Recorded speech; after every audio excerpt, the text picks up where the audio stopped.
The year of our Lord 1875 had baked the town of Dust Creek to the color and consistency of a week-old biscuit. It was a place where the sun was a tyrant and the wind a thief, stealing the moisture from the land and the hope from men's hearts. The Texas plains stretched in every direction, a vast, unforgiving sea of brown grass and thorny mesquite, under a sky so bleached and empty it hurt the eyes.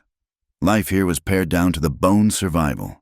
The town itself was little more than a single dusty street flanked by sun-warped wooden buildings, a general store, a blacksmith, a livery stable, and 2 saloons that did more business than all the others combined. Law was a suggestion, whispered by a weary sheriff and often shouted down by the roar of a Colt revolver. This was a land of cattle drives, barbed wire disputes, and hard-bitten people who measured a man not by his words, but by the sweat on his brow and the speed of his draw. In a small, sturdy log cabin on the edge of this parched world lived Eleanor Hayes. At 32, she possessed a stark, wind-scoured beauty that life had tried its best to erase. Her hair, the color of dried corn silk, was pinned in a severe bun at the nape of her neck, and her eyes, the pale, distant blue of a winter sky, held a quiet resolve that unnerved most of the townsfolk. It had been 5 years since her husband, Abel, had been laid in the ground, the result of a foolish argument over a hand of cards that ended in a flash of gunfire. Since that day, Eleanor had become a fixture of Dust Creek, as constant and unyielding as the northern mesas, the widow who guarded her heart. The women of the town, in their quilting circles and over cups of weak coffee, called her the woman with the locked heart. Suitors had come, at first, decent ranchers with land and prospects, lonely cowboys looking for a soft place to land. She had turned them all away with a politeness so cold it was more effective than a slammed door. Her life was a closed loop. She tended her small herd of cattle, patched the roof of her cabin, worked her vegetable garden until her hands were raw, and sold her butter and eggs in town.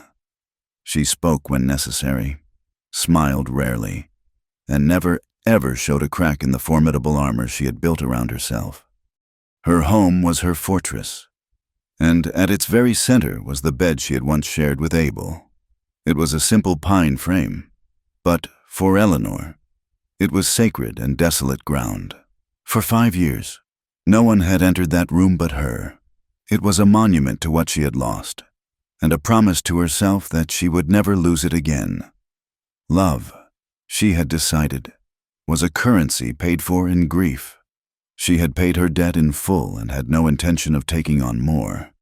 She guarded that cold, empty space on the mattress as fiercely as a dragon guarding its treasure, for it was the one place in the world where her sorrow was safe, untouched, and purely her own. Into this brittle, ordered existence rode James Carter.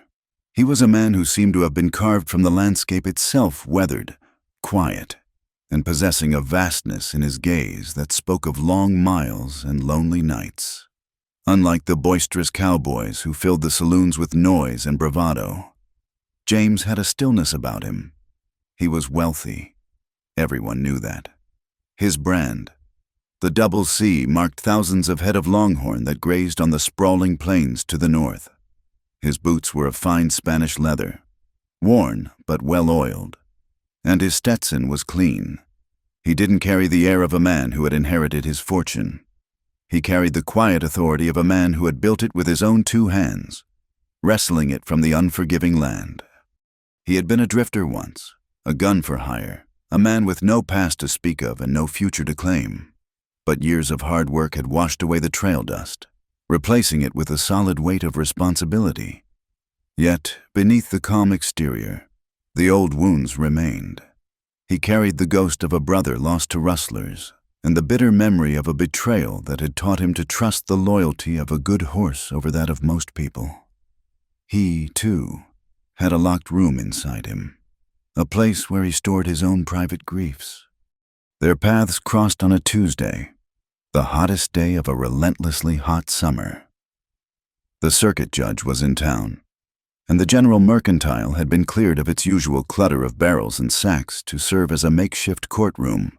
The air was thick with the smell of unwashed bodies, chewing tobacco, and the dry, suffocating dust that permeated everything. Eleanor stood before the judge's bench, her back ramrod straight, her hands clasped tightly in front of her. She was listening to Mr. Silas Croft, the town banker, a man whose heart was as round and soft as his belly, drone on about finances. And so, with the 3 consecutive missed payments, compounded by the accrued interest, the Dust Creek Bank and Trust has no alternative but to initiate foreclosure proceedings on the Hayes property, Croft concluded, his voice slick with false regret. A murmur rippled through the crowded room. It was a grim sort of entertainment for the townsfolk. A foreclosure was a tragedy. Yes, but it was also a drama, a break in the grinding monotony of their lives. Eleanor felt their eyes on her, a mixture of pity and a cruel sort of satisfaction. Asterisk too proud. That one. Thought she could run a man's ranch all by herself. Judge Miller, a weary man with eyes that had seen too much human misery, sighed and looked at Eleanor. Mrs. Hayes, do you have anything to say in your defense? Can you make payment? Eleanor's chin lifted a fraction. Her voice, when she spoke, was low but clear, without a tremor. The drought took half my calves this spring, Your Honor. The well went dry in July. I cannot. The admission cost her dearly. It felt like stripping a piece of her soul bare for all to see. I see, the judge said, his voice gentle but firm. Mr. Croft, what is the outstanding amount to settle the debt? Croft licked his lips, his eyes gleaming. In full to prevent the seizure of the property. $500, Your Honor, a substantial sum. The amount hung in the air, impossibly large. It might as well have been $5,000. $500 could buy a man a new life. It was more money than most people in Dust Creek saw in a year. Eleanor simply stared ahead, her face a pale, stoic mask. She had lost. The fortress was about to fall. It was then that a low voice cut through the stuffy air. I'll pay it. Every head in the room turned. James Carter stood near the back, leaning against a stack of flour sacks. He hadn't been there a moment ago, or if he had, he'd been so quiet as to be invisible. He pushed himself off the sacks and walked forward, his spurs making a soft, rhythmic clinking on the wooden floorboards. The crowd parted for him as if by instinct. Judge Miller raised an eyebrow. Mr. Carter. James stopped beside Eleanor. Though he didn't look at her, his focus was entirely on the banker. You heard me. Croft, how much did you say? The banker, momentarily flustered by the intervention of Dust Creek's most prominent rancher, quickly recovered his composure. A sly, greedy light flickered in his eyes. Well, as I said, $500. It's the bank's final offer. James didn't flinch.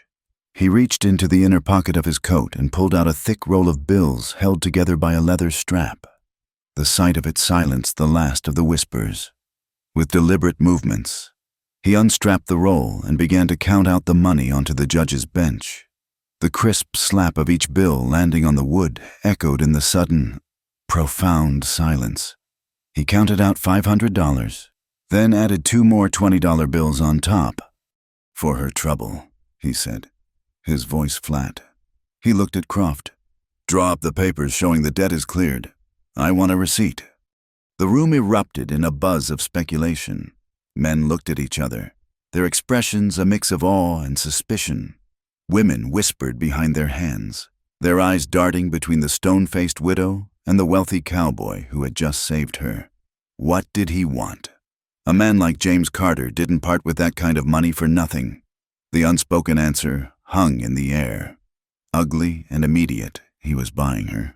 Buying the one woman in town no one else could have. Eleanor stood frozen, her blood roaring in her ears. She felt as if the floor had dropped out from under her. This was worse than losing the ranch. Foreclosure was a defeat she could understand, a battle against nature and finance that she had fought and lost. But this was an invasion, an act of charity so public it felt like a brand being seared into her skin. She turned her head slowly, her blue eyes blazing with a fire no one had seen in years. She looked at James Carter, not with gratitude, but with a fierce, questioning glare that would have made a lesser man recoil. "I don't accept charity, Mr.—" she said, her voice shaking with barely controlled fury. James finally met her gaze. His eyes were a deep, steady brown, and for a long moment, he just looked at her, taking in the defiant pride, the hurt, the fear. He saw past the label the town had given her and recognized the raw strength that had kept her going for 5 lonely years. "It's not charity, ma'am," he replied, his voice unexpectedly soft. "It's a loan. Pay me back when you can. No interest." He turned back to the judge's bench without another word, signing the ledger that Croft had hastily prepared. The deal was done. The ranch was hers. And so, it seemed, was the debt to the quiet stranger beside her. Eleanor didn't wait for the judge to officially dismiss the case. She turned on her heel and pushed her way through the throng of curious onlookers. The path they cleared for her now felt different. The stares were no longer just pitying. They were speculative, knowing. She was no longer just the proud widow. She was James Carter's project, his charity case, his next conquest. Each step out of the mercantile and into the blinding sunlight felt like a walk of shame. James Carter watched her go, a muscle twitching in his jaw. He saw the straightness of her spine, the determined set of her shoulders. He saw something unbroken in her, a spirit that the harshness of this land had failed to tame, and he felt a stir of something he hadn't felt in a very long time, a kinship. Eleanor didn't stop until she reached her cabin. She burst through the door, slamming it shut behind her, the sound echoing in the profound silence of her empty home. She leaned against the rough wood, her chest heaving, her hands trembling. Her eyes fell upon the bedroom door, which stood slightly ajar. Beyond it lay her sanctuary, her cold, quiet memorial to a life that was over. But the silence was different now. It was no longer peaceful. It was filled with the face of James Carter, with the memory of his quiet voice, with the weight of his impossible, inexplicable kindness. He had saved her home. He had saved her from ruin. But in doing so, he had breached her walls, storming the gates of her solitude with an act of grace she didn't want and couldn't understand. The fortress had been saved, but its walls, once impenetrable, now felt as thin as paper, and for the first time in 5 years, Eleanor Hayes was afraid not of the ghosts of the past, but of the possibility of a future. The days that followed the courthouse incident were a new kind of torment for Eleanor Hayes. Before, she had been an object of pity and a subject of quiet speculation, the stoic widow, a landmark in the town's social geography. Now, she was a scandal. The $500 James Carter had laid on the judge's bench might as well have been a public declaration. When she rode into Dust Creek for supplies, the whispers followed her like a cloud of horseflies, biting and relentless. There she is, Beatrice Gable, the wife of the mercantile owner, would murmur to a customer, her voice just loud enough to carry. Looks like butter wouldn't melt in her mouth, but she reeled in the biggest fish in the county. The women who had once offered her thin, pitying smiles now looked at her with a hard, envious glint in their eyes. She was a competitor now, and one who had apparently won a prize they all coveted without even trying. The men were different, their assessment cruder. They would watch her pass from the saloon porch, their gazes lingering. They looked at her as if they were trying to calculate her worth, to figure out the secret that had made a man like Carter pay such a price. Eleanor met it all with a face carved from stone. She held her head high, did her business with clipped, precise words, and rode out of town without giving anyone the satisfaction of seeing her flinch. But back in the solitude of her cabin, the armor would crack. She found herself replaying the scene in the Mercantile over and over, dissecting James Carter's expression, the tone of his voice, the quiet authority in his stance. His intervention had been an act of power, but it had not felt cruel. It had been steady, calm, and that was the most unsettling part. Cruelty, she understood. This quiet consideration was a language she had long forgotten. She threw herself into her work with a frantic energy, determined to erase the debt that hung over her.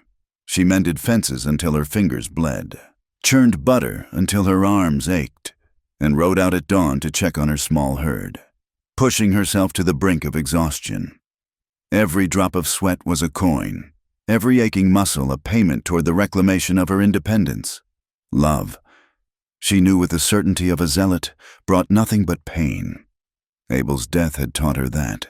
It was a fire that promised warmth, but inevitably left you with nothing but ashes and the cold, hollow ache of loss. This was a transaction, a debt, and she would honor it as such, and nothing more. A week after the hearing, she saw him riding toward her property. A knot of pure dread tightened in her stomach. He rode a powerful buckskin, moving with the easy grace of a man who had spent more of his life in a saddle than out of it. He reined in his horse a respectful distance from her porch, where she stood with a wet laundry basket clutched in her hands like a shield. "Mrs. Hayes," he said, tipping his hat. His voice was as calm and low as she remembered. "Mr. Carter," she replied, her own voice tight. "If you've come about the money, I am setting aside a portion of my earnings every week. It will take time, but you will be repaid." He didn't smile, but the corners of his eyes crinkled slightly. "I'm not here to collect, ma'am. I was riding the north fence line and thought I'd check that your well is holding." Her eyes narrowed with suspicion. "My well is my concern." "Of course," he said, undeterred. He swung down from his horse, his movements fluid and economical. "Just figured. As a fellow rancher, it pays to know where the water is. The creek on my property is running low. I imagine this whole area will be bone dry by summer's end." He was talking about ranching, about the land, in a way she understood. It was a common language that momentarily disarmed her. Against her better judgment, she found herself walking with him toward the small, hand-dug well near the cabin. He peered down into its stone-lined depths. "You're low, but not dry yet," he observed. He looked around at her small, well-tended property. He saw the neatly repaired fence, the weeded garden, the sturdy but aging structure of the cabin. His gaze wasn't invasive. It was appreciative. The look of a man who knew what hard work looked like. "You run a tight operation, Mrs. Hayes." "I manage," she said, the words clipped. He picked up a loose piece of rope from the ground, his long fingers testing its strength. It was frayed and worn. "This for your bucket?" he asked. She nodded stiffly. He said nothing more, but the next morning, she found a brand new coil of thick, sturdy rope sitting on her porch. There was no note. There was no sign of him. Just the rope. The gift, small and practical as it was, infuriated her. It was another debt, another chain. She wanted to throw it back, to ride to his ranch and tell him she didn't need his help. But her old rope was nearly gone, and this one was of the highest quality. To refuse it would be foolish, a prideful act that would only harm herself, with a curse under her breath. She attached the new rope to her well bucket. It felt heavy in her hands, weighted with an obligation she despised. Meanwhile, James Carter faced his own jury in the smoky confines of the town saloon. Old Man Hemlock, a grizzled rancher whose face was a roadmap of bad weather and worse whiskey, cornered him at the bar. "Heard you bought yourself a widow, Carter," Hemlock grunted, spitting a stream of tobacco juice near the spittoon. James took a slow sip of his whiskey, his eyes calm. "I paid a debt, Hemlock, nothing more." $500 is a hell of a debt for a woman who ain't smiled since her husband took a bullet. Another man chimed in, followed by a few coarse chuckles. "You could get a much friendlier welcome for a lot less than that." "That's so," James said, his voice dangerously quiet. He turned his head and leveled a look at the man, a look that held the cold, hard memory of 100 dangerous campfires and a dozen dusty trail towns. The man's laughter died in his throat, and he suddenly found his beer fascinating. Hemlock, too drunk or too stubborn to take the hint, clapped a hand on James's shoulder. "All we're saying, son, is the Widow Hayes' bad luck. Cold as a January night? You're wasting good money and good time on land that won't yield a crop. If you take my meaning." James gently removed the old man's hand from his shoulder. "I appreciate the advice. Hemlock," he said, his voice even, "but I've always been one to judge a piece of land for myself." He finished his drink and left, the silence he left behind more potent than any argument. He knew what they were saying. He'd heard it all his life. But when he looked at Eleanor Hayes, he didn't see a cold widow. He saw the same fierce independence that had driven him and his older brother, Daniel, when they were just boys with nothing but 2 stolen horses and a dream of owning their own land.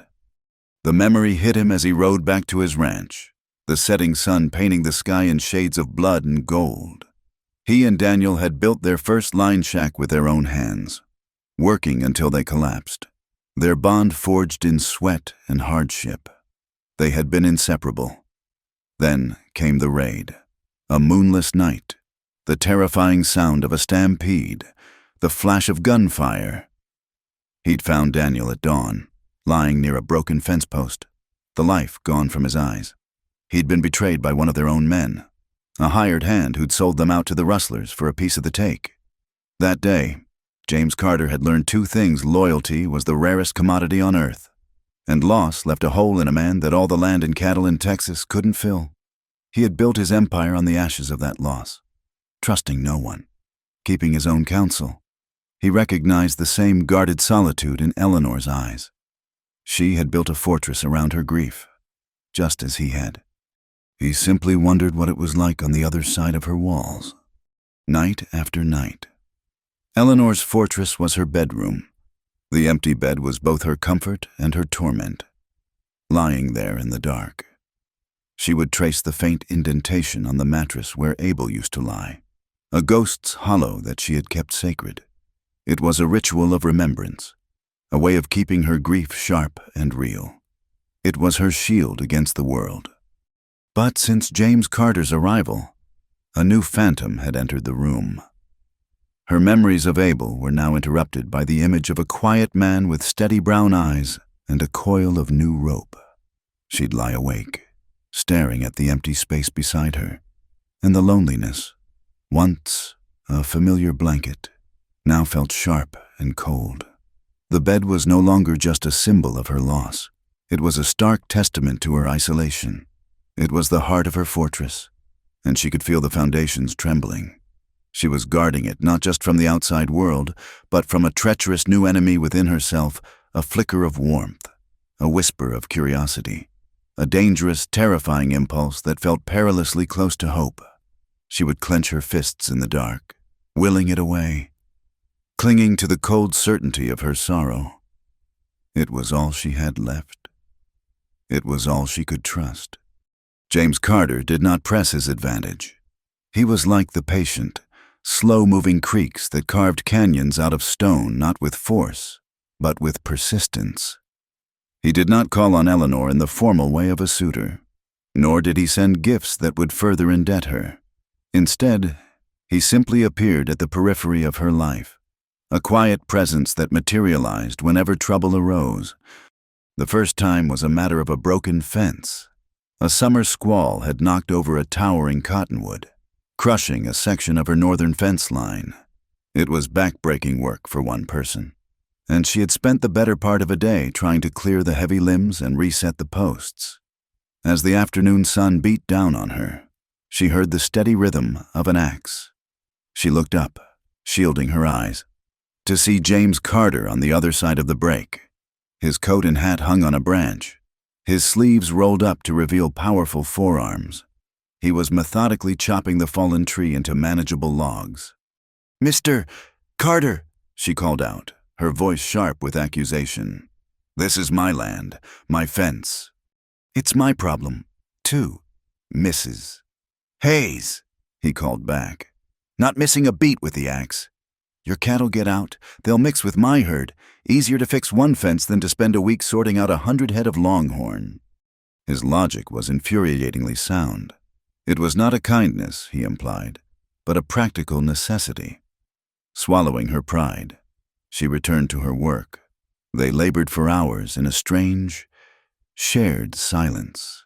The only sounds the bite of his axe, the grunt of her leverage against a heavy log, and the buzzing of insects in the oppressive heat. He worked with an efficiency that she couldn't help but admire. When the sun began to dip below the horizon, the fence was mended, stronger than before.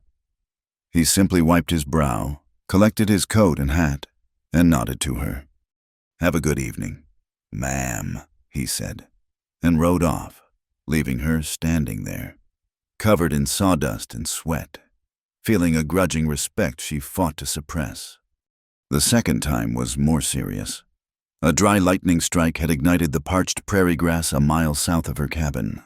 The wind, hot and relentless, fanned the flames into a hungry, crackling wall of fire that moved with terrifying speed directly toward her property. Panic seized her. She had her small herd to protect, her cabin, everything she owned. As she frantically began soaking burlap sacks at the well, a thunder of hooves announced the arrival of James and 3 of his ranch hands. He didn't wait for permission. "Get the cattle into the far corral. It's the most sheltered," he yelled over the roar of the approaching fire. "Frank, you and Pete start a backfire along this ridge, Mrs. Hayes, with me." She was swept up in his calm, commanding energy. He was not a man who panicked. He was a man who acted. For the next hour, they fought the blaze side by side, their face black with soot, their lungs burning from the smoke. They beat at the flames with the wet sacks, a desperate rhythmic dance against a monstrous foe. At one point, a burning ember landed on the sleeve of her dress before she could even cry out. James was there, smothering the spark with his gloved hand, his touch firm and impersonal. The gesture was over in a second, but the feeling of his hand on her arm lingered. By dusk, the danger had passed. The backfire had worked, leaving a blackened, smoking scar on the land that had saved her home. His men were already riding off. James stood with her, watching the last of the embers die out. "You're a good hand in a fight, Mrs. Hayes," he said, his voice raspy from the smoke. "You saved my home," she said, the words feeling inadequate. For the first time, she looked at him without suspicion and saw only the exhaustion and the grit of a man who knew how to face down a disaster. He just shrugged, his eyes on the blackened earth. Land gives, and land takes. We just do what we can to hang on. In that moment, she saw past the rich cattle baron. She saw a man who understood the precarious nature of their existence, the constant battle they all waged. She saw a loneliness in his eyes that mirrored her own. Her new perspective was tested a week later in town. She was leaving the mercantile when 3 rowdy cowboys, drunk on cheap whiskey and their own foolishness, blocked her path. They were hands from a rival ranch, men who had heard the town gossip and saw an opportunity for some cruel sport. Well, look here, the leader, a big man with a sneering grin, said, "It's Carter's $500 prize. Tell us, ma'am, what's it like being bought and paid for?" Eleanor's blood ran cold, but she stood her ground. "Let me pass." "Not so fast," another one laughed, stepping closer. "We just want to see what makes you so special." Before he could take another step, a shadow fell over them. James Carter had stepped out of the blacksmith's shop, his face calm, but his eyes were like chips of dark, hard flint. "The lady asked you to let her pass," he said. His voice was not loud, but it cut through the drunken haze with absolute authority. The big man turned, puffing out his chest. "This ain't your business." "Carter." James took one slow step forward. He didn't reach for the Colt holstered at his hip. He didn't need to. The quiet menace that radiated from him was more potent than any weapon. "Her business is my business," he said, his voice dropping to a low, chilling register. "Now, I won't say it again." The cowboys looked at each other, the drunken bravado draining from their faces. They knew Carter's reputation. He was not a man to be trifled with. Muttering under their breath, they shuffled away, disappearing into the saloon. James turned to Eleanor. His expression softened. "Are you all right?" She could only nod, her throat too tight for words. He had defended her, publicly. He had claimed her business as his own. He simply touched the brim of his hat and walked toward his horse, leaving her to grapple with the tidal wave of emotions that washed over her. He was not trying to own her. He was shielding her. That night, the sky broke open.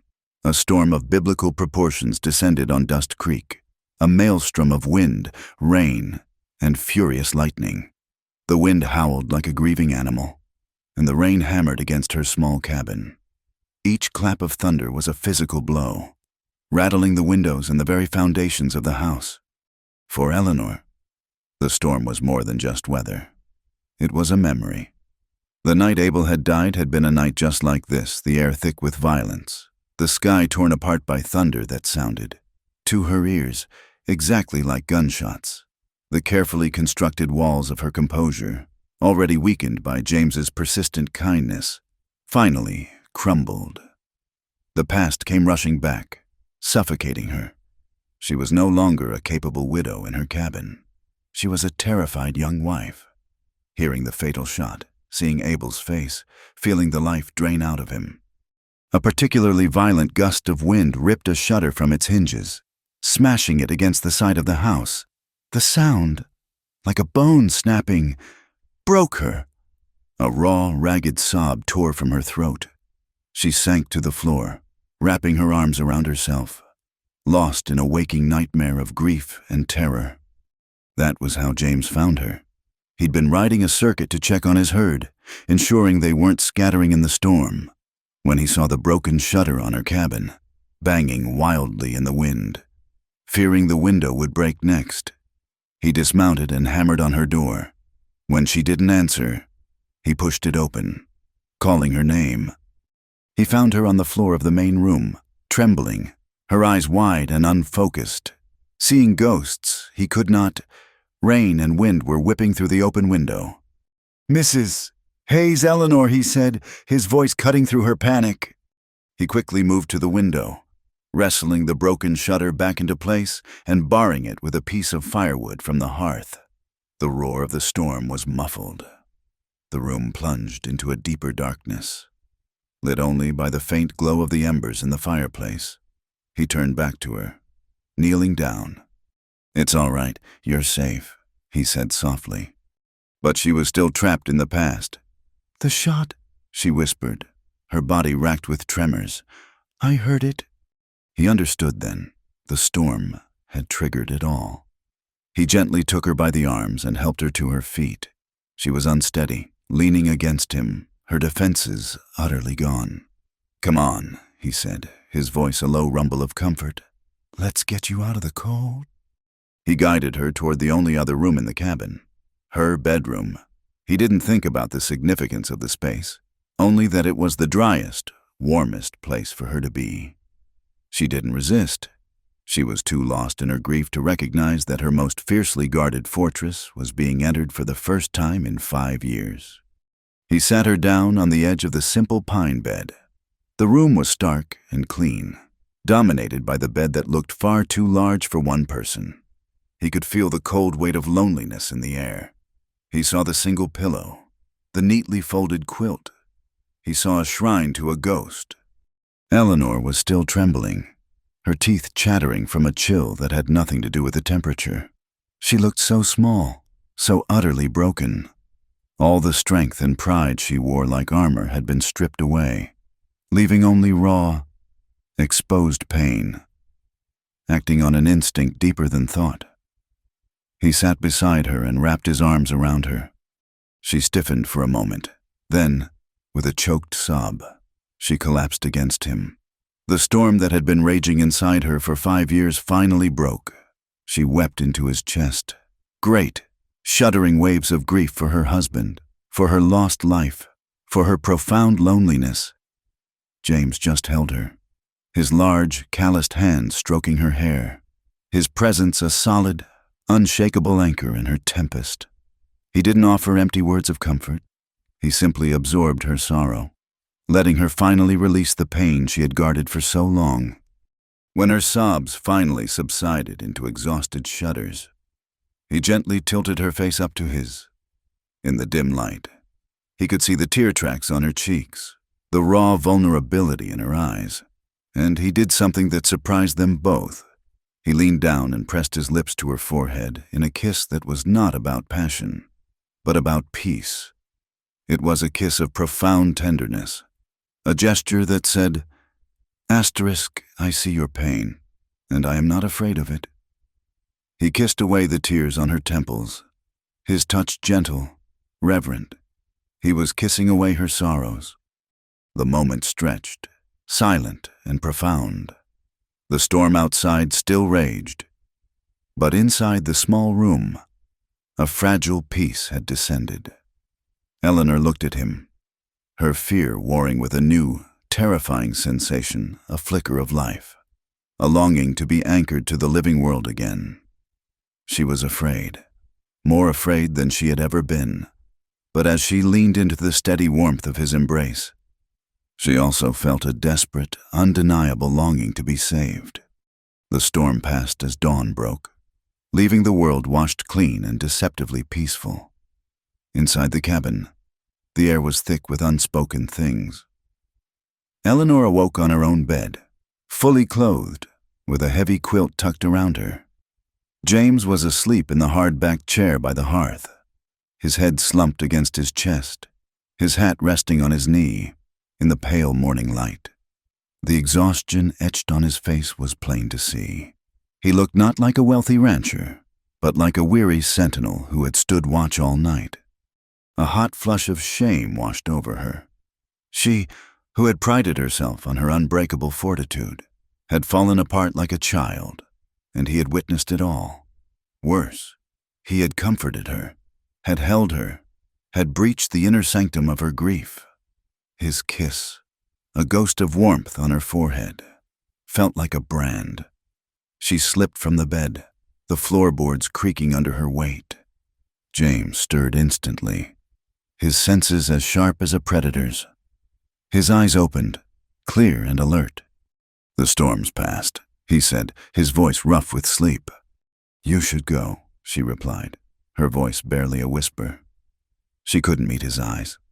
She turned away, busying herself by rebuilding the fire, her movements stiff and awkward. "Thank you for the shutter."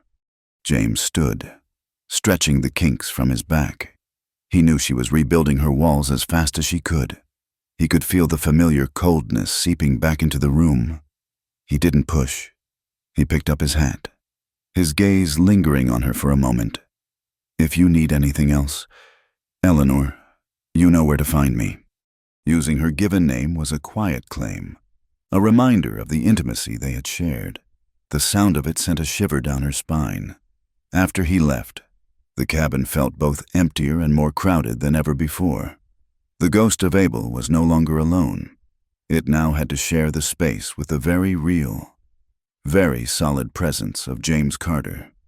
While a fragile new world was dawning at the Hayes cabin, the old world of greed and ambition in Dust Creek was already hard at work. Sheriff Colin Ward stood in his office, looking at a large county map tacked to the wall. He was a man whose ambition had long outgrown his small-town authority. He had a politician's smile that never reached his cold, calculating eyes, and his hand was always out, ready for a handshake or a bribe. With him was a man in a crisp city suit, a representative from the expanding Union Pacific Railroad. "The main spur has to come through this valley, Sheriff," the railroad man said, tapping a perfectly manicured finger on the map. "We've acquired most of the parcels, but this one," his finger landed squarely on the small square of land marked Hayes. "This one is holding up everything. The owner is recalcitrant. Sheriff Ward's smile tightened. The widow Hayes, a stubborn woman. He had been counting on her foreclosure. He and Silas Croft at the bank had a private arrangement. Once the bank took the property, Ward would buy it for a pittance and sell it to the railroad for a fortune. It was a simple, elegant plan, and James Carter had ruined it. Her benefactor, Mr. Carter, is the real problem, Ward said, his voice laced with venom. He has the money and the influence to tie this up in legal knots for years. The company is prepared to be very generous to the man who can clear this final obstacle. Sheriff, the railroad man said, letting the promise hang in the air. Ward's eyes gleamed. He wasn't just jealous of Carter for winning the attention of the town's most untouchable woman. He was furious with him for standing in the way of his fortune. Don't you worry. Mr. Johnson, the sheriff said, rolling up the map. Dust Creek has its own way of clearing obstacles. I'll handle the widow, and I'll handle Carter. The opposition was not confined to the sheriff's office. It was festering in the town's social circles. James Carter's public defense of Eleanor had solidified opinions. He was no longer just helping a widow in need. He was choosing her. And in doing so, he was upsetting the town's delicate social balance. The other wealthy ranchers and merchants, men James had considered his peers, now looked at him with a mixture of pity and contempt. It's a fool's errand. James Franklin Sterling, a fellow cattleman, told him one afternoon. They were discussing a potential cattle drive, but the conversation inevitably turned. The woman is damaged goods. You're a man of standing. You start tying yourself to a penniless widow with a reputation for being cold as ice. People will think you've gone soft in the head. It's bad for business.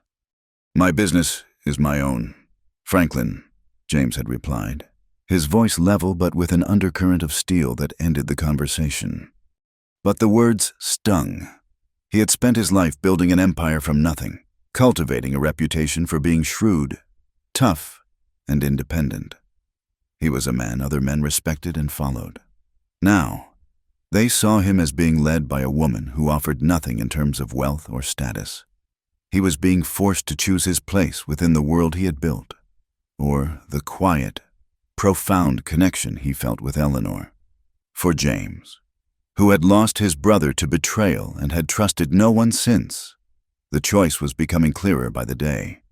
Loyalty, once found, was a thing to be defended at all costs.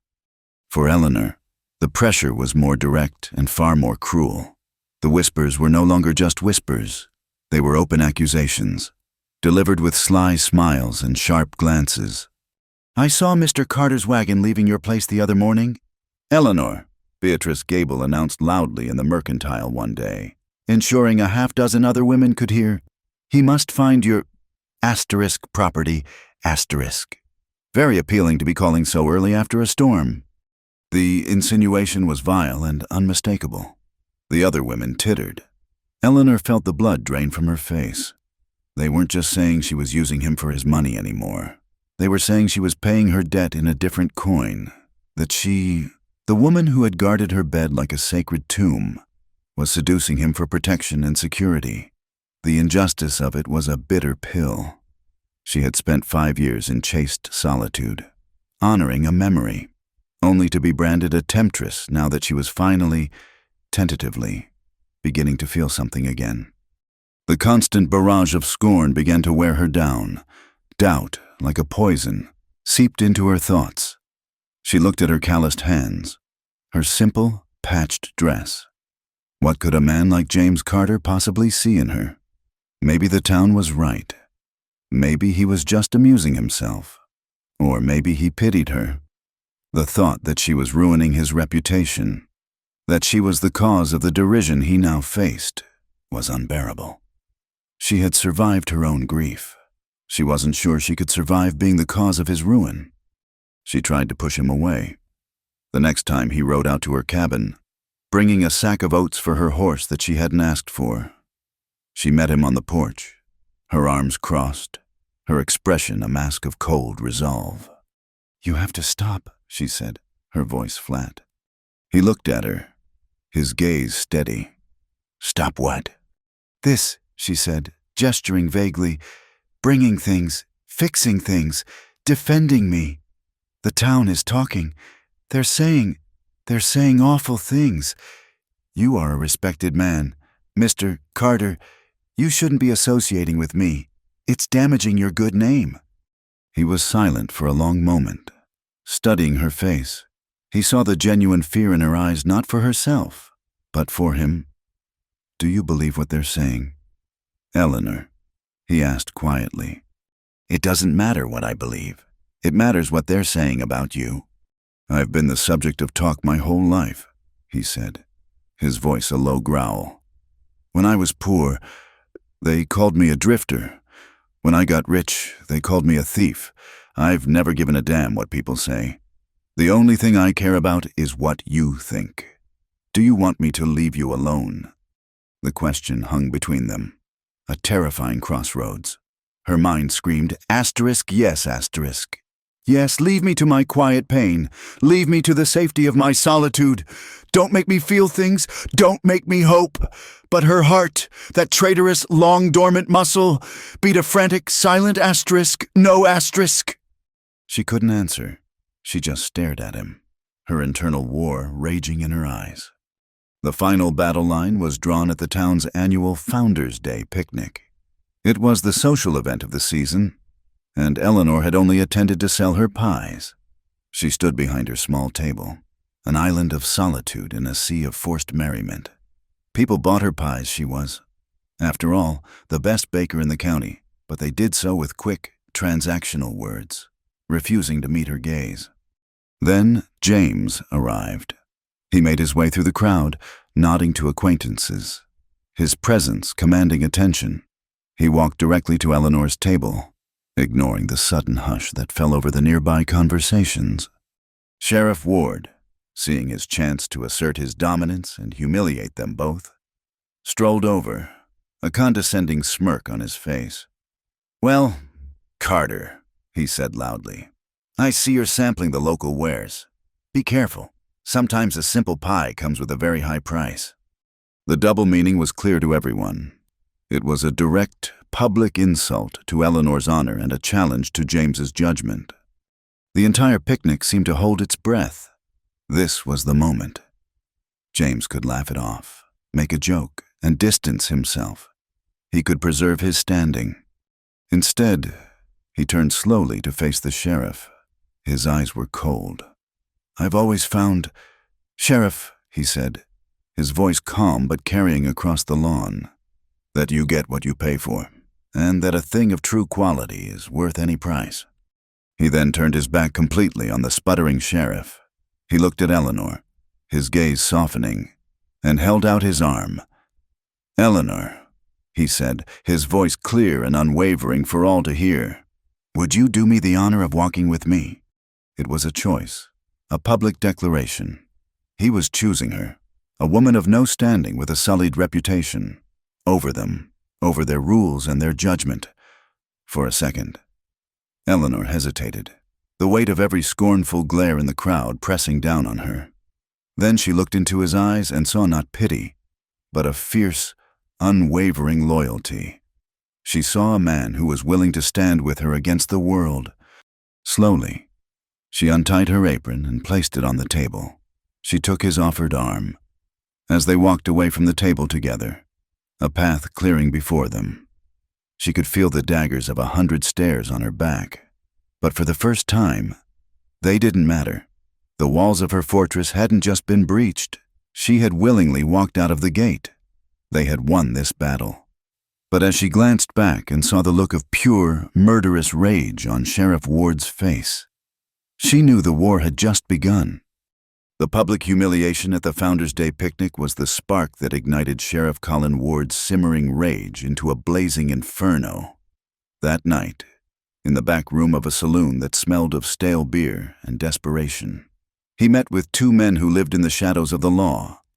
They were Jed and Luke Barlow, brothers whose only family resemblance was the shared cruelty in their small, close-set eyes. They were known rustlers, Men for hire who would do any dirty work if the price was right. "Carter made a fool of me," Ward said, his voice a low snarl as he pushed a stack of coins across the sticky table. "He made a fool of this town. I want him hurt. I want him brought low." Jed Barlow, the elder of the two, slowly counted the money. "Hurtin' James Carter is a tall order. Sheriff, he's got a dozen hands that can shoot the eye out of a hawk." "I'm not asking you to face him down," Ward said, leaning forward, his voice dropping conspiratorially. "I want you to hit his herd, drive off a few hundred head from his north pasture, make it look like a professional job. But that's only the beginning." He slid a small, folded piece of paper toward them. "This is the important part. I need a witness. One of Carter's own men, a man named Tully. He's greedy and he's a coward. For $50, he'll say whatever I tell him to. And he's going to say he saw the widow Hayes talking to you, Jed, a week ago behind the livery stable." Luke Barlow let out a low whistle. "You're framing the widow for rustling." "I'm not just framing her," Ward hissed. "I'm poisoning the well. Carter's past, he doesn't trust easily. His brother was killed by rustlers, sold out by one of his own. We give him a reason to believe the woman he's defending has betrayed him, and he'll tear himself apart. He'll abandon her. And when he does, she's all alone. The railroad gets the land. I get my due, and Carter is left with nothing but the ashes of his own foolish pride." The plan was as twisted and elegant as a coiled rattlesnake. It didn't just aim to ruin James Carter. It aimed to destroy the very thing he had chosen to protect. A few nights later, under the sliver of a new moon, the Barlows struck. They were professionals. They cut the fence wire silently, used a few well-trained dogs to separate a portion of the herd, and drove nearly 200 head of double C cattle into the labyrinthine canyons to the west. It was a clean, swift operation that was only discovered at dawn. James was a storm of cold fury. He organized his men, his orders sharp and precise, as they gathered, ready to ride out. The ranch hand Tully approached him, his hat twisting nervously in his hands, his eyes darting around. "Mr. Carter, sir, there's something I gotta tell you," he stammered, his performance of a man with a troubled conscience just a little too perfect. James pinned him with a hard stare. "Spit it out, Tully." It's about Mrs. Hayes," the man mumbled. "I didn't think nothing of it at the time, but, well, I saw her last week in town. She was talking real quiet-like behind the livery stable with Jed Barlow." The name hit James like a physical blow. Jed Barlow was the most notorious rustler in the territory. "You're sure it was her?" "Yes, sir. Plain as day. I heard him asking about your patrols on the north pasture. She told him you only rode that fence line twice a week now. Said you were distracted." The word hung in the air. A poisoned dart, distracted by her. The information was lethally specific. It was a detail only someone close to him, or someone he had spoken to, would know. He had mentioned it to her himself just a few days prior, complaining about the heat making him change his routine. The old wound, the one he thought had scarred over, ripped open. The image of his brother Daniel, lying dead in the dust, flashed in his mind, betrayed by one of their own, sold out for a pittance. He looked at Tully's shifty eyes. Then his gaze moved across the plains, toward the small cabin on the horizon. It couldn't be, not Eleanor, not the woman who had wept in his arms, whose strength and sorrow had called to the deepest parts of his own soul. But the seed of doubt had been planted in the fertile ground of his deepest trauma. He rode with his men, his face a grim mask. They found the trail and recovered half the cattle after a brief, violent skirmish in which Luke Barlow was wounded, but the rustlers escaped. When he returned to the ranch, exhausted and grim, the poison of suspicion had taken root. His visits to Eleanor's cabin changed. The easy companionship they were beginning to build vanished, replaced by a tense, watchful silence. He would find reasons to ask her about her trips to town, about who she had spoken to. His questions veiled but pointed. Eleanor, who was just beginning to unfurl like a desert flower after a rare rain, felt the sudden frost. She didn't understand the change. She saw the new distance in his eyes, the hardness in his jaw. She thought it was the pressure from the town, that he was beginning to regret his public defense of her. The fear that she was a burden to him gnawed at her. The breaking point came a week later. It was another evening, the air heavy with the promise of a storm. He rode to her cabin, his mind a battlefield of love and suspicion. He found her tending to her small garden, her face smudged with dirt. She looked up and smiled, a genuine, unguarded smile that for a moment made his doubts seem like a madness. Then the poison whispered again. "You heard I had trouble with rustlers." He said it wasn't a question. "Yes," she said, her smile fading as she sensed the coldness in his tone. "I was so sorry to hear it. James, did you catch them?" "They got away," he said, his eyes searching her face for any flicker of guilt, any sign of a lie. "They knew my patrol schedule, knew exactly where to hit and when." She straightened up, her own expression hardening as she finally understood. This wasn't a conversation. It was an interrogation. "And what are you implying?" "I'm not implying anything," he said, his voice dangerously low. "I'm asking, do you know a man named Jed Barlow?" Her confusion was so genuine it should have shattered his doubts. But he was too far gone. "I don't know who that is." "Should I?" "He's a rustler, a thief. One of my men saw you talking to him in town." The accusation, so baseless and monstrous, struck her dumb for a moment. Then, a cold, protective fury rose in her. He, who had seen her at her most vulnerable, who had held her while she grieved, who had kissed away her sorrows, he thought she was capable of this, that she would betray him. It was a violation deeper than any town gossip. "You dare," she whispered, her voice trembling with rage. "You dare come to my home and accuse me of being a thief?" "I'm just trying to understand." "Eleanor," he shot back, his own torment spilling out. "He knew things I've only told you."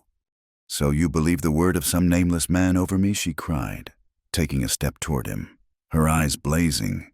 "After everything, do you have any idea what it took for me to let you in? To let anyone in?"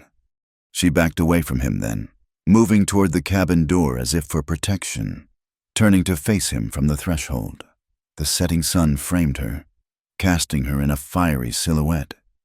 "For 5 years, this house has been a tomb," she yelled, her voice breaking with the agony of his betrayal.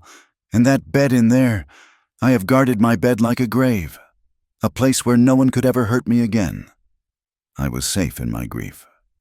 I was safe, I guarded it so I would never have to sell my soul to anyone for anything."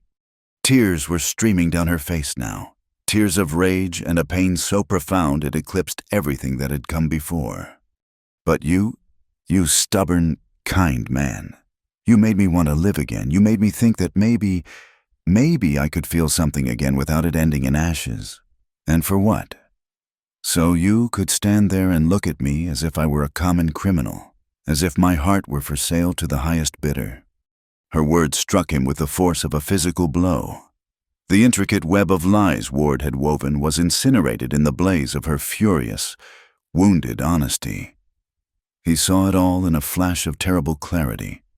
The lie, the setup, the way his own past had been used as a weapon against him. He saw the depth of her courage and the truth of her feelings, a truth he had just trampled with his own fear and doubt. The shame was a physical sickness, churning in his gut. "Eleanor," he started, taking a step toward her, his hand outstretched. I was wrong. I'm sorry." "No," she said, her voice dropping to a desolate whisper as she backed into the cabin. "Just go." She shut the door in his face. The solid thud of the wood echoed the slamming of a door in his own soul. He stood there for a long moment, the world silent save for the pounding of his own heart. He had been a fool, a blind, unforgiving fool. He turned and mounted his horse, his mind racing. He had to fix this. He had to make her understand. He rode away from the cabin, not toward his own ranch, but toward town. A desperate need to find Tully, to wring the truth out of him, to undo the damage he had done. He didn't see the two figures detach themselves from the shadows of the cottonwood grove 100 yards from the cabin. Jed and Luke Barlow had been watching, waiting. Ward had told them Carter would be broken, that he would leave her, and he had... As James Carter rode toward the horizon, a man consumed by his own catastrophic mistake, the Barlow brothers crept toward the small cabin. Eleanor was inside, her heart shattered, believing she was once again, and for all time, completely and utterly alone. The lock on her door was strong, but it was no match for a booted foot and two men with malice in their hearts. Her cry of surprise was swallowed by the vast, indifferent twilight of the plains. By the time James Carter realized the true depth of his error, it was already far too late. The door slammed shut, and for James Carter, the sound was a final judgment. It was the sound of his own damnation, a verdict delivered by the one person whose faith he had desperately, foolishly craved. He stood motionless on her porch, the echo of her final, pain-filled words carving him out from the inside. Asterisk, you made me want to live again. And he had repaid that fragile, miraculous gift with the crudest of poisoned suspicion. His self-loathing was a physical force, a black tide that threatened to drown him, but beneath it, a colder, harder current began to flow. A killer's instinct. He had been played. The rustling. Tully's convenient confession. The specific details, it was all a beautifully crafted trap. And his own past had been the bait. This wasn't just about cattle. This was about Eleanor. It was about her land. It was about the railroad. It was about Sheriff Colin Ward. A terrifying clarity seized him. He had just walked away, leaving her utterly alone, shattered by his betrayal. At the very moment her enemies believed she was most isolated. He vaulted into his saddle, his horse sensing the frantic urgency, and tore a path toward Dust Creek. He wasn't riding away from her. He was riding to tear the truth from the throat of the man who had lied. He found Tully in the saloon, already spending his blood money on cheap whiskey. James didn't waste words. He grabbed the man by the front of his shirt, lifted him clear off his stool, and slammed him against the wall, the impact rattling bottles on the shelf. The saloon fell silent. "Who paid you?" James snarled, his face inches from Tully's, his voice a low tremor of absolute violence. Tully's face went white with terror. I don't know what you're talking about. Mr. Carter." James's hand tightened, cutting off the man's air. "You have one chance. Who paid you?" "The sheriff?" Tully choked out, his eyes bulging. "It was Sheriff Ward. He gave me $50. He told me what to say. He said you'd believe it, because of your brother." The confession was a nail in the coffin of his doubt. He dropped Tully in a heap on the floor and turned, his eyes sweeping the room. But Ward wasn't there. It didn't matter. James knew everything he needed to, and the cold dread that had been growing in his gut blossomed into full-blown terror. He ran from the saloon, ignoring the shocked stares, and threw himself onto his horse, galloping back the way he came. The ride that had been filled with shame was now a frantic race against a nameless, horrifying certainty. He saw the broken door from 100 yards away. The sight stopped his heart. He slid his horse to a halt and was off the saddle before it stopped moving, his Colt in his hand. Eleanor. The cabin was a scene of violent chaos. A chair was overturned. Her sewing basket was scattered across the floor. And lying near the hearth was the small, embroidered shawl he'd seen her wear. He picked it up. It was still faintly warm. He was too late. A guttural roar of fury and despair tore from his lungs, a sound of pure animal agony. He couldn't do this alone. He needed men he could trust with his life and with hers. He rode like a demon to his own ranch, his mind a maelstrom. He bypassed the main bunkhouse and went straight to the small cabin of his foreman, Frank, a grizzled man who had ridden with him for 10 years and whose loyalty was as solid as the granite mesas. He also found Pete, a young, quiet hand with the sharpest eyes on the crew. He didn't waste time with explanations. "They have Eleanor Hayes," he said, his voice raw. "It was Ward. He hired the Barlow brothers to take her. I need you both. No questions." Frank and Pete didn't hesitate. They saw the look in their boss's eyes, a look that promised a ride straight into hell, and simply nodded, grabbing their rifles and saddles. The trail leading away from Eleanor's cabin was easy enough to find. 2 sets of shod hoof prints, heading west toward the treacherous maze of canyons known as the Devil's Jaw. As they rode, the sky began to change. The brilliant, unforgiving blue turned a sickly, bruised yellow at the edges. The wind, which had been a hot, steady breath, began to gust and swirl, picking up loose sand and whipping it into their faces. A dust storm was brewing. "This is gonna get ugly," Frank grunted, pulling his bandana over his nose. "It already is," James replied, his eyes fixed on the tracks before they vanished. Within the hour, the world dissolved into a howling, suffocating vortex of brown. The sun was gone, replaced by a diffuse, hellish twilight. Visibility dropped to less than 20 feet. The wind shrieked, a physical assault that tore at their clothes and tried to rip the reins from their hands. It was nature itself rising in a chaotic fury, mirroring the tempest in James's own soul. He had lost the trail, but he refused to lose his direction. He closed his eyes for a second, picturing the map in his head, picturing her face. He rode on instinct, a single, desperate prayer his only compass. They stumbled upon the place by sheer luck. A momentary lull in the wind revealed a narrow opening to a small box canyon, a natural fortress. Tucked against the far wall was a derelict line shack, barely visible through the swirling dust. A faint flicker of lantern light shone from its single window. "That's them," James said, his voice barely audible over the wind. They dismounted, tethering their horses in a small, rocky alcove. "What's the plan?" Boss Pete whispered, chambering around into his rifle. "Frank, you circle around to the high ground on the right. If you can, get a clear line of sight on that window. Pete, you're with me. We go in quiet through the front, on my signal." His plan was simple, brutal, and desperate. The approach was a nightmare. The ground was littered with loose rock, and every step was a gamble. The wind howled and moaned, providing cover but also making it impossible to hear their quarry.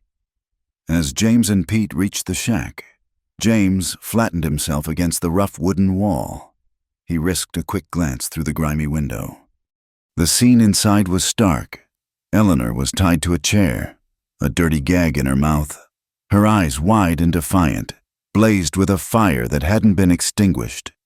Jed Barlow was pacing in front of her, while his brother Luke, a bloody bandage on his arm from their earlier skirmish, nervously watched the door. "He'll come," Jed was saying, his voice a low growl. "Ward said he'd break, but a man like Carter don't break. He'll come, and when he does, we trade the woman for a signed deed to her land. Simple." James's blood ran cold. This was it. This was the end game. He looked across the canyon, but the dust was too thick to see if Frank was in position. He couldn't wait. He looked at Pete and held up 3 fingers, silently counting down. On 1, he kicked the door. It exploded inward with a splintering crash. James dove low, rolling to the right, his colt barking twice in the confines of the small room. Pete went left, his rifle booming. The lantern crashed to the floor, plunging the shack into a chaotic twilight of swirling dust and muzzle flashes. Luke Barlow cried out, clutching his chest as he stumbled backward. Jed, quicker and more cunning, grabbed Eleanor, hauling her out of the chair and using her as a human shield, dragging her toward the back of the shack where a second, smaller door led out. "Carter, you move and she's gone!" he screamed into the maelstrom. Outside, the gunfight became a terrifying, chaotic dance in the dust. Frank, now in position, was firing down into the canyon, his shots pinning Jed Barlow behind a rocky outcrop. Pete laid down covering fire while James, his heart a frantic hammer in his chest, tried to find a clear shot. Figures were phantoms in the swirling brown, appearing and disappearing in the blink of an eye. The roar of the wind and the crack of gunfire were a symphony of violence. "Give it up!" Barlow James yelled, his voice raw. "Give me the deed Ward promised us a peace," Jed screamed back, his voice thin and desperate. Eleanor, seeing her chance, acted. As Jed tried to adjust his grip on her, she stomped down hard with her heel on his instep. He roared in pain, his hold momentarily loosening. It was all the opening James needed. He fired, not at Jed, but at the rock just beside his head. The bullet ricocheted, sending stone chips stinging into the rustler's face. Jed flinched instinctively, shoving Eleanor away from him as he raised his own pistol. In that split second, James charged. He wasn't thinking about cover, only about the space between him and her. He slammed into Jed Barlow just as the rustler's gun went off. A white-hot fire tore through his left side, just below his ribs. The force of it staggered him, but his momentum carried them both to the ground. He brought his own pistol down in a brutal arc, striking Jed's temple. The man went limp. The fight was over. As if on cue, the wind began to die down, the great howling beast of the storm sighing its last breath. The dust began to settle, revealing the grim aftermath. Luke Barlow lay still near the shack. Jed was unconscious at James's feet. Frank and Pete were cautiously making their way down from the rocks. And Eleanor was safe. James pushed himself to his feet, a wave of dizziness washing over him. He saw her standing there, her dress torn, her face pale, but her eyes fixed on him. He took a step toward her, and then another. The world tilted crazily, and the strength fled from his legs. He pitched forward, his coat clattering on the rocks. She caught him. He collapsed into her, his full weight against her, and they sank to the ground together. She cradled his head in her lap, her hands frantically searching for the source of the blood that was already staining his shirt, a dark, horrifying red. "James!" she whispered, her voice choked with a terror far greater than any she had felt for herself. She ripped a piece of her dress and pressed it against the wound, her hands trembling. He looked up at her, his vision blurring at the edges. The dust was settling all around them, and in the strange, quiet aftermath, her face was the only thing in the world that was clear. "I'm sorry," he rasped, the words costing him a monumental effort. "Eleanor, I was a fool." Tears she hadn't shed for her own life now streamed down her cheeks, washing away the grime and dust. They fell onto his face, warm and real. The walls she had spent 5 years building, the fortress she had guarded with every ounce of her will, were gone. There was no pride left, no fear, only a devastating, all-consuming love for the broken man in her arms. "Hush now," she whispered, her lips trembling. She leaned down, her face close to his, her tears mingling with the sweat and blood on his skin. "You chose me," she said, her voice thick with emotion. "You chose me, even when the whole world was against us." He heard her, through the pain and the encroaching darkness. He heard the truth he had almost destroyed. He managed to lift a hand, his fingers finding hers, and squeezed. It was enough. As Frank and Pete finally reached them, their faces grim, James Carter closed his eyes, the feeling of her hand in his and the sound of her words the last things he knew. The ride back from the Devil's Jaw was a grim, silent procession through a world scoured clean by the storm. James drifted in and out of consciousness. A dead weight slumped over his saddle, his life held in place by Frank's steadying hand. Pete rode ahead, his rifle across his lap, his young face set in hard, adult lines. Eleanor rode beside James, one hand on his back as if she could will her own strength into him, her other hand clutching the reins, her knuckles white. The fear was a cold, solid knot in her stomach, a terror far more profound than any she had felt for herself. They didn't head for the sprawling Double C ranch. It was too far. The closest shelter, the only option, was her small cabin. As they approached the broken door, hanging limply from a single hinge, Eleanor felt a strange sense of detachment. This place, her fortress of solitude, was about to become a field hospital. The sanctity she had guarded for 5 years was irrelevant in the face of the life and death struggle laid bare before her. They carried him inside, his size and weight overwhelming the small room. They laid him gently on the floor near the hearth, on a bed of quilts she hastily threw down. His face was a ghastly, ashen color beneath the grime, and the makeshift bandage on his side was soaked through with blood. "Pete, ride," Frank ordered, his voice clipped with authority. "Get Doc Adams. Tell him it's life or death. Don't spare the horse." As the young man galloped away, Frank turned to Eleanor. "We need to get this shirt off him, ma'am, and clean that wound as best we can." Eleanor, who had faced down fire and drought and loneliness without flinching, found herself moving with a focused calm she didn't know she possessed. The widow who had retreated from the world was gone, replaced by a woman fighting to keep the man she loved in it. They worked together, cutting away the bloody fabric. The bullet wound was a raw, ugly tear in his side, inflamed and angry. She cleaned it with boiled water and whiskey, her touch surprisingly gentle and sure. James groaned, his body arching in a wave of pain, but he did not wake. Doc Adams arrived an hour later, a weary man with kind eyes who had seen more than his share of gunshot wounds. He examined James, his expression grim. The bullet passed clean through. "That's a blessing," he said, probing the wound gently. "But he's lost a great deal of blood, and the fever is already setting in." He looked at Eleanor. "The next 48 hours will tell the tale. He needs to be kept warm, quiet, and he needs to fight.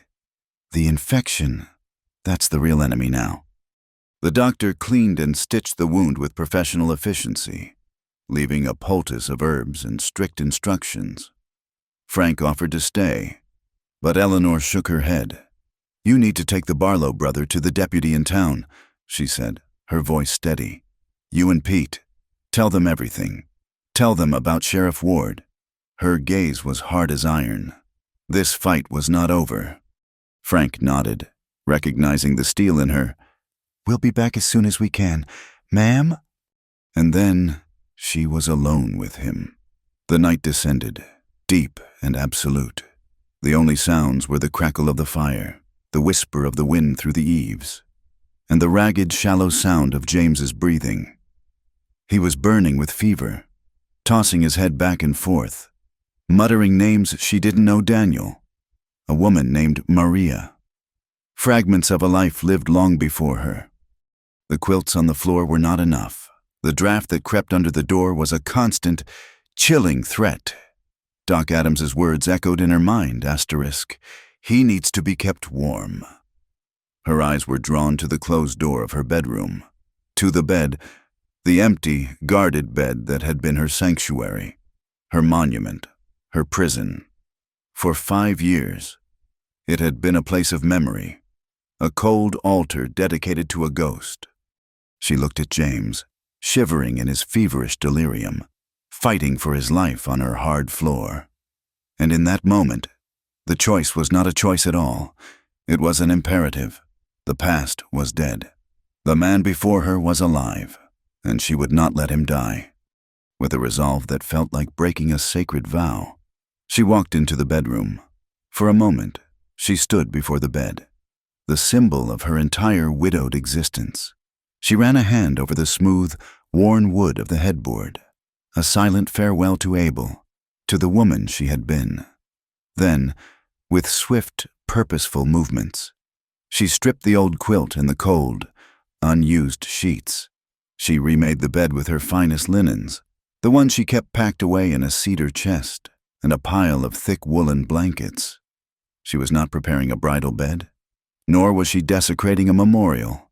She was preparing a sick bed. She was turning a tomb into a haven. She was choosing life. Getting him into the bed was an almost impossible task. He was a big man, a dead weight of unconscious muscle. She strained, half lifting, half dragging him, her muscles screaming in protest. Finally, with a last desperate heave, she got him onto the mattress. She covered him with the blankets, tucking them in tightly around him, a barrier against the cold and the encroaching darkness. As she stood back, looking at him lying there, in her bed, the final wall around her heart crumbled into dust. The fortress was gone. Her heart was open, vulnerable, and utterly, terrifyingly his.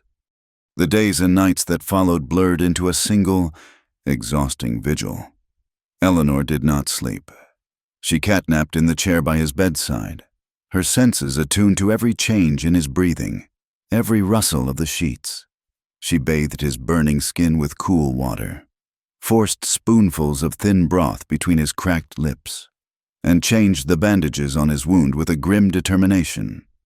The cabin was filled with the sharp, medicinal smell of herbs and the low murmur of her voice as she spoke to him, urging him to fight, telling him he was not alone. In his moments of fleeting lucidity, he would see her face floating above him in the lamplight, an angel of fierce tenacity. He saw not the cold widow of town gossip, but a woman of incredible strength, her eyes shadowed with exhaustion but blazing with a protective fire. He was helpless, completely dependent, stripped of his strength and his wealth, and in his helplessness, he found a new kind of trust, an absolute faith in the woman who refused to let him go. Meanwhile, in Dust Creek, the story Frank and Pete delivered exploded like a powder keg.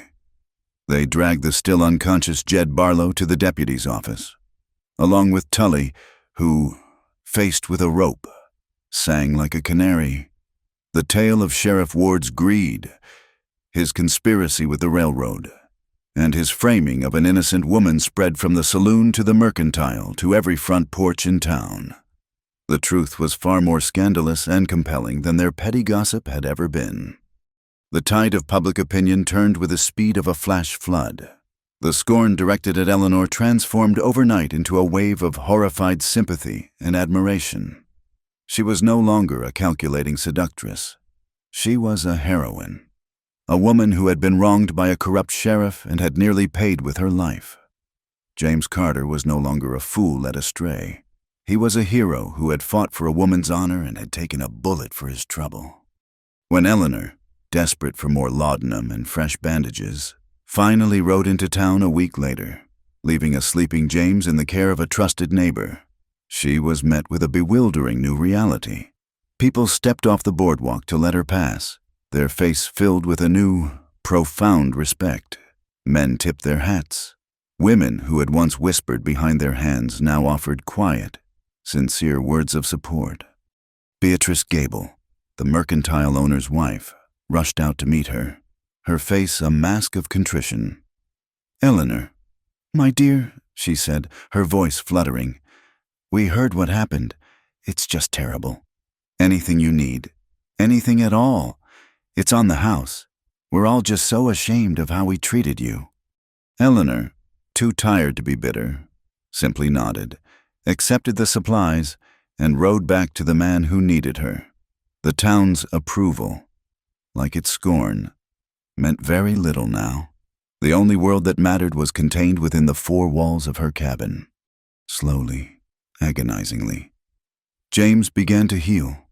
The fever broke, and the light of true consciousness returned to his eyes. He awoke one morning to find her asleep in the chair, her head slumped at an uncomfortable angle, her face pale with fatigue. He was lying in her bed.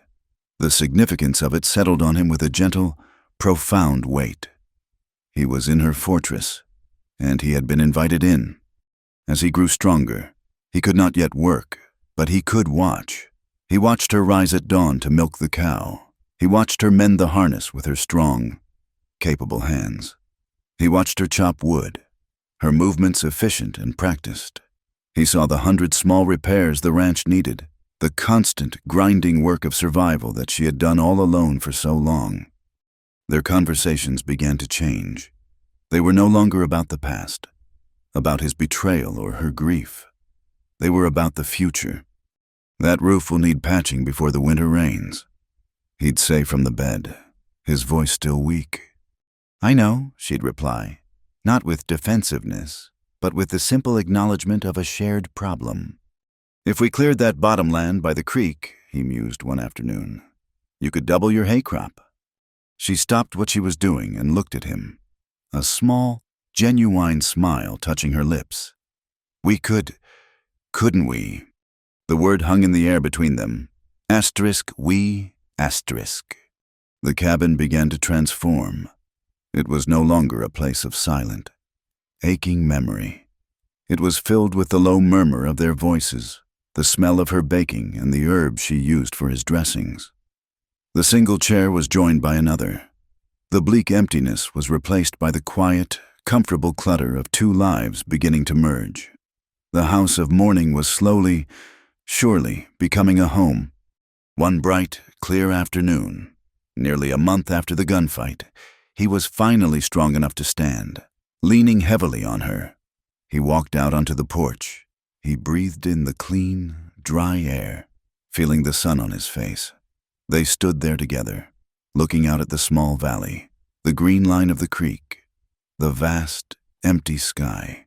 It was no longer her solitary homestead. It was their future. He looked down at her, at the woman who had faced down his own demons and nursed him back from the brink of death. "Thank you," he said, the words encompassing everything. His apology, his gratitude, his love. Eleanor leaned her head against his good shoulder, her hand tightening its grip on his arm. "Just be careful with my fence posts from now on," she said, a hint of laughter in her voice. "They're hard to replace." In the quiet warmth of the afternoon sun, they were not a rich cowboy and a lonely widow.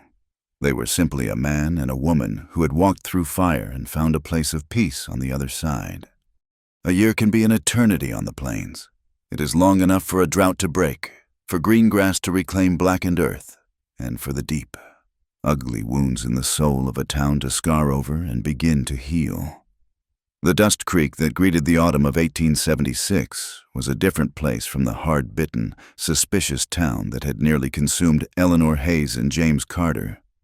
The railroad, the catalyst for so much greed and violence, had finally arrived. But instead of being a harbinger of corporate domination, it had brought with it a steady stream of new families, new commerce, and a fresh sense of possibility. The clanging of the blacksmith's hammer now mingled with the distant, mournful cry of the steam whistle. New buildings, constructed of fresh-cut pine instead of sun-warped, graying timber, had sprung up along the main street. The most prominent of these, sitting proudly at the end of the street where the open prairie began, was the new schoolhouse. It was a simple, one-room structure with a handsome bell tower. But to the people of Dust Creek, it was a cathedral of hope. It was a promise to their children of a life beyond the branding iron and the plow. And everyone knew who had built it. The sign above the door, elegantly carved. Red asterisk, the Daniel Carter Memorial School asterisk. A tribute to a lost brother. Funded entirely by James and Eleanor Carter. In Eleanor Carter. The name now sat as comfortably on her as a well-worn dress. The town no longer saw the cold widow. They saw a woman transformed. The severe bun had been replaced by a softer coil of hair, from which gentle tendrils often escaped to frame her face. The haunted, distant look in her eyes had been replaced by a warm, steady light. And she smiled. It was a revelation to the town. The way a smile could so completely alter the landscape of a person's face. It was a quiet, genuine smile that appeared most often when she was with James, or when she was surrounded, as she was today, by the town's children. She was no longer just a wife, a title she wore with quiet pride. She had become a partner in every sense of the word. while James managed the sprawling Double C, now merged with her own small, thriving ranch. Eleanor had become the heart of their shared enterprise. She managed the books with a sharp mind that surprised everyone, negotiated contracts for their beef with a quiet tenacity that outmatched the slickest cattle buyers from Kansas City, and poured her energy into building the community they had both chosen to call home. The lonely cabin, once a tomb, had been expanded. A wide, welcoming porch had been added, and new rooms had been built on, filled not with ghosts, but with the warmth of a shared life. Today was the dedication of the new school. The entire town had gathered on the dusty patch of ground in front of the building. The women were in their Sunday best. The men had scrubbed their faces clean, and the children buzzed with an excitement that was almost uncontainable. It was a festival, a celebration of a future they were building together. James stood on the newly built porch of the schoolhouse, preparing to speak. He looked different, too. The restless, solitary edge that had always clung to him was gone, smoothed away by a deep, abiding contentment. He was still a man of the land, his face weathered by the sun and wind, his hands calloused from work, but the loneliness in his eyes had been filled. He looked out at the crowd, his gaze finding Eleanor where she stood near the front, a small girl clutching her hand and chattering excitedly. Their eyes met, and in that silent exchange, the entire story of the past year was told: the quiet mornings, the shared labor, the long nights talking by the fire, the slow, steady process of two solitary souls learning to build a life not next to each other, but with each other.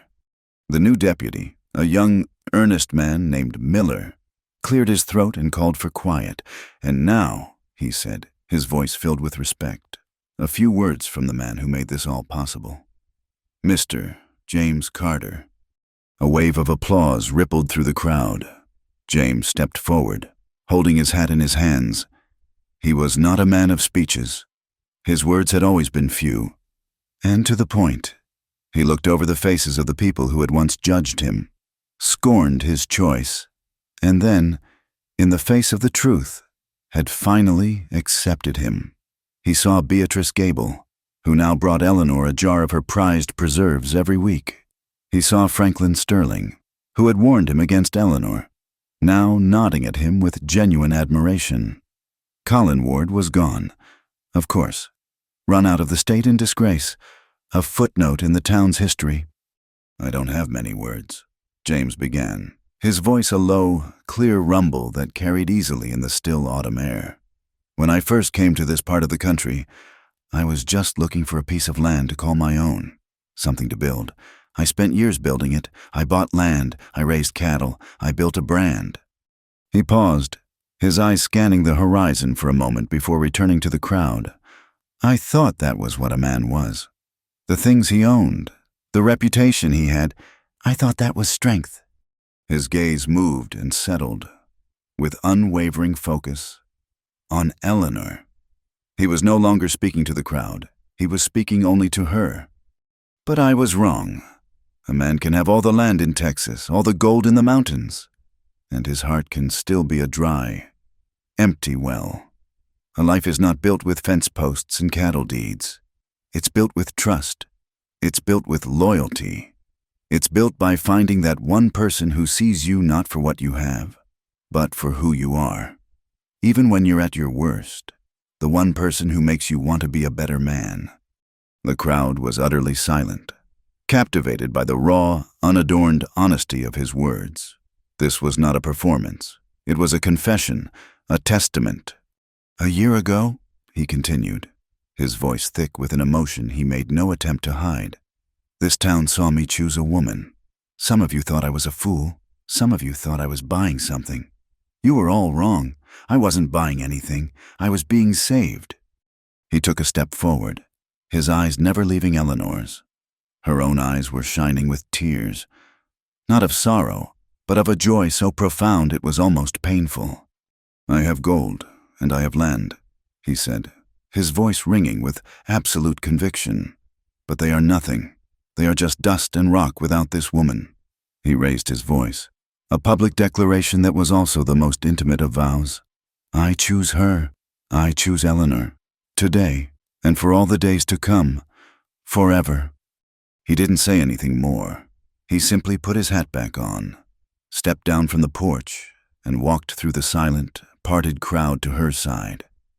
He took her hand in his, and a smattering of applause broke out, which quickly swelled into a wave of heartfelt, thunderous approval. It wasn't just for the school, or for his money. It was for them. It was for the truth of what they had built, a love that had proven stronger than greed, prejudice, and betrayal.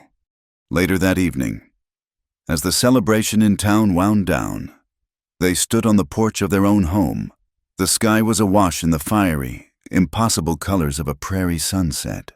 The light painted the landscape in shades of deep orange, soft rose, and brilliant gold. It was a spectacle of breathtaking beauty, a daily miracle that most people in this hard land took for granted. It's beautiful, Eleanor said softly, her head resting on his shoulder. My brother Daniel, James said, his voice quiet and reflective. He used to say the sunset wasn't an ending. He said it was the world turning toward tomorrow. Eleanor squeezed his hand. She thought of the cold, empty bed she had guarded for so long, a shrine to an ending. Now, she shared a bed that was a place of warmth, of comfort, of new beginnings. The past was not forgotten. The scar of Abel's loss, like the scar on James's side, would always be a part of her. But it was no longer an open wound. It was a part of the story that had led her here. To this man, to this moment. Love had not been a currency paid for in grief. It had been the healing. It had been the cure. They stood together in comfortable silence, watching as the last brilliant sliver of the sun dipped below the horizon, leaving the sky in a soft, promising twilight.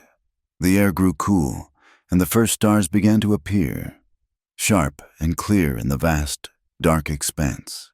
It was not an ending. It was a promise. A new day was coming. Thank you for listening to our story. We'd love to know where you're tuning in from, so please leave a comment below to chat and share your thoughts. Don't forget to subscribe to our channel, Wild West Night, and give this video a like if you enjoyed the story.